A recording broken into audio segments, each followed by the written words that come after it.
This thing keeps happening to me.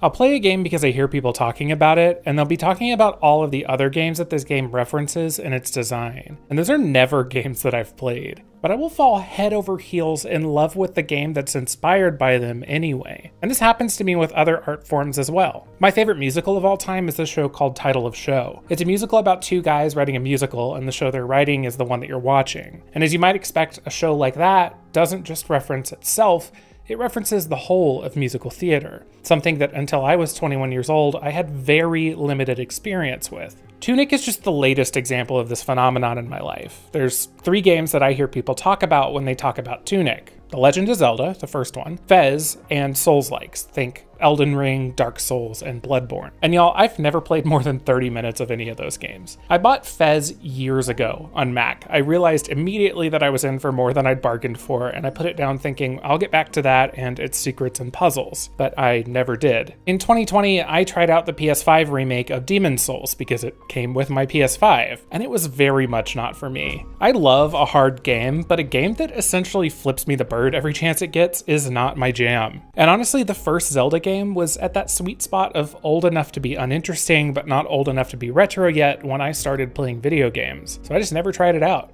But here's the thing. I know exactly what people mean when they say that Tunic is like Fez meets Zelda meets Elden Ring. They're talking about difficulty and the mechanics of Souls games, and they're talking about the secrets and discovery of Fez, of Zelda, and of Elden Ring. Now, I sat down to write about these things as best as I could as separate concepts, but it came off very in this essay I will, and that's just not how I experienced it. Like, in this game, discovery and mystery and exploration are intertwined with difficulty and raised expectations and respect for the player's intelligence in a way that a 3-paragraph essay is just not going to be able to break apart. But I do need to give a few examples if we're going to even talk about that fusion. So, as best we can, let's start with discovery. Tunic is a game full of secrets. Hell, most of the writing that you encounter in Tunic is written in a language made up for the game. You can't even read the first text that you come across. And don't worry, I'm not spoiling anything for you here. I'm just playing through enough of the beginning of the game to make this video, because I want you to find everything Tunic's world has to offer.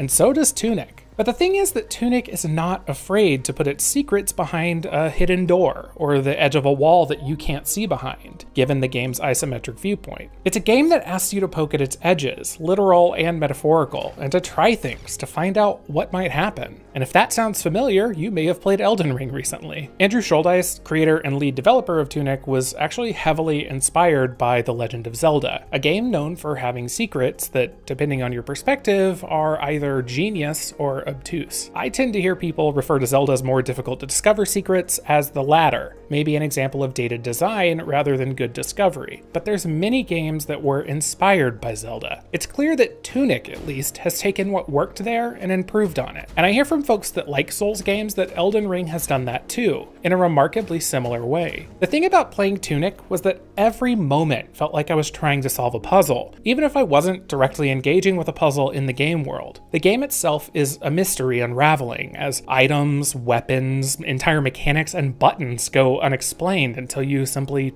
try them. Or until you stumble onto one of the pages of the game's in-game instruction manual. Like most other text in the game, most of the text that you'll encounter in the instruction manual is encoded in Tunic's secret language. Some pages give you information directly, but many more simply hint at information that will help you play the game. There's an entire combat mechanic that I didn't even know existed until the last hour of playing this game because I just never tried it until a manual page told me how. Honestly, manual pages were the thing that kept me going. Completing this instruction manual was the thing that made me come back to the game. And all of these secrets, all of this mystery, it makes the game hard. Now, remember, I have not played very much of Souls games. What I do know is that difficulty in Souls games is different from difficulty in Tunic. Tunic's difficulty is not the sort of you get good kind of difficulty that you might get from a Dark Souls or a Demon's Souls or an Elden Ring. It's more of, okay, that didn't work out. What might you be missing that would make this easier? Again, I hear from people that liked it that Elden Ring is kind of more that vibe. If you mess something up, you can usually go find a way to make a fight easier for yourself. But back over in Tunic, there is still a bit of a difference because you may go find something that makes a fight easier, but you might still be struggling. And if you do, this game has difficulty options. One of my personal gripes with sort of the Souls community is conflating accessibility and difficulty, and also this kind of, I think, fundamentally untrue belief that difficulty options have to deteriorate the experience of a hard game. And it's probably no coincidence then that the only other Souls-inspired game that I've completed is Star Wars Jedi Fallen Order. That game has similar difficulty options to those in Tunic. No difficulty sliders is, to me, a really kind of gatekeepy opinion, and it's behind, I think, every decision around difficulty that traditional Souls games make. In the best cases, those games are, I think, experienced as the ideal that I've painted around Tunic. But I think for a lot of people, myself included, every boss fight is just kind of a massive f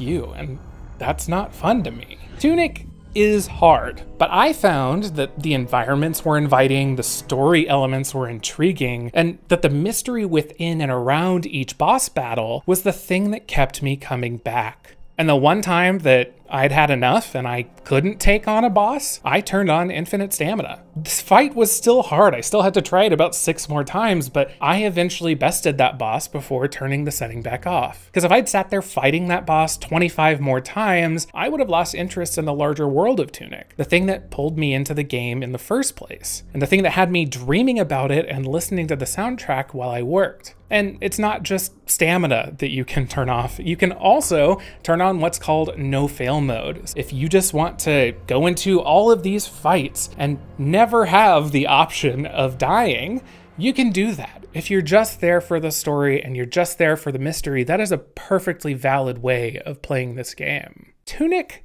captured me. The manual pages and the secrets that they pointed to were my main driver for obsessing over this game. It was the thing that kept me coming back. Oh, and another thing, the music. It's by Lifeformed and Janice Kwan, and it is just stellar. I really do listen to it all the time. I was listening to it as I wrote this video. And this game is just gorgeous. I have a million screenshots and videos of just beautiful environments and set pieces that I would take at any given moment. My husband started to make fun of me because I would turn a corner and just say, "Oh my God," and then immediately start recording on my Xbox. And no, I'm not gonna show them to you.